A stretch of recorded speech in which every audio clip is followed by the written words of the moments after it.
Thank you for those words, John. Thank you, Senator Reid, and soon-to-be Representative McGowan. And thank you, Jenna, and of course, thank you, Aaron and Sarah. But mostly thank you, all of you out there, for coming out today and to stand up for women's rights and to help save our democracy. You know, whoa, watch out. Watch out for the sprinklers. Just making sure everyone's still paying attention. So it is yet another.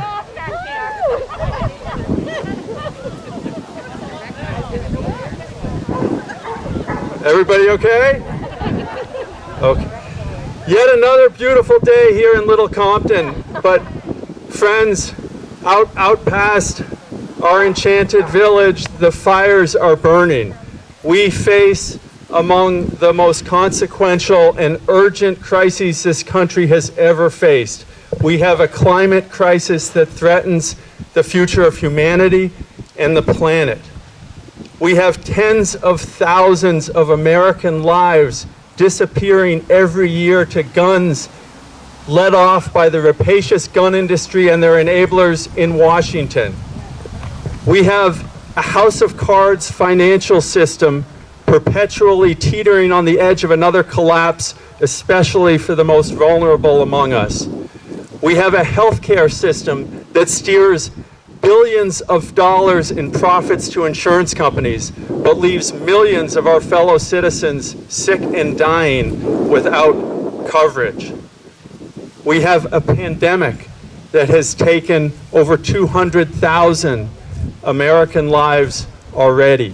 We have an epidemic of police brutality and systemic racism that cuts short, leaves behind many, many lives every year just because of the color of their skin. And we have a growing reactionary movement that seeks to put women back in the place of second-class citizens and seeks to silence them when they will speak out against their male abusers, including the one in the White House.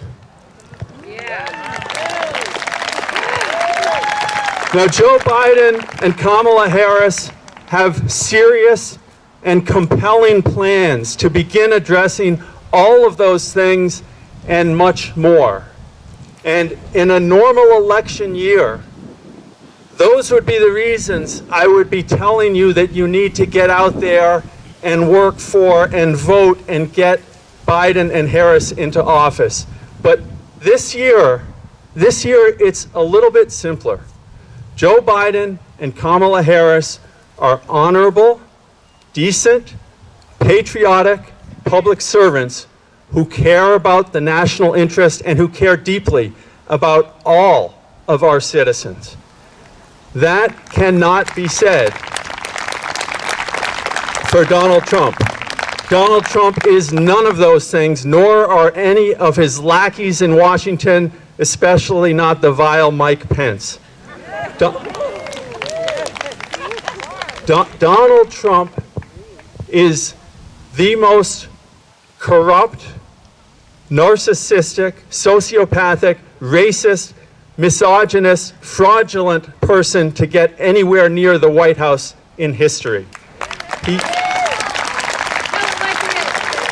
is so lacking in basic human decency and empathy that he can't even conceive of a public interest, of a national interest, of any interest beyond his own twisted, narrow self-interest.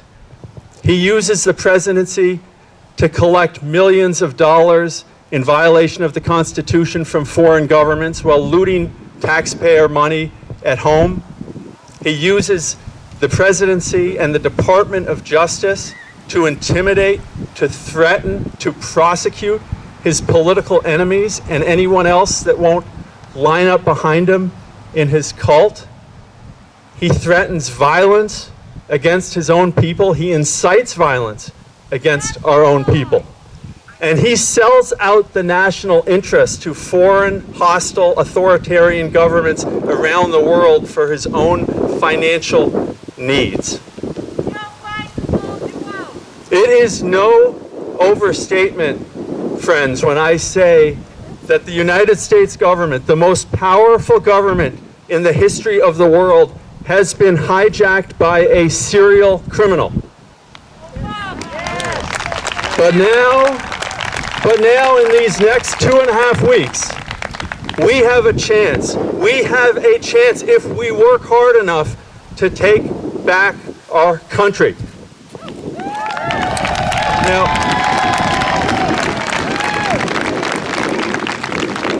even right here in Little Compton, we Americans don't agree on everything. And I know there's people out there that think Joe Biden and Kamala Harris aren't progressive enough.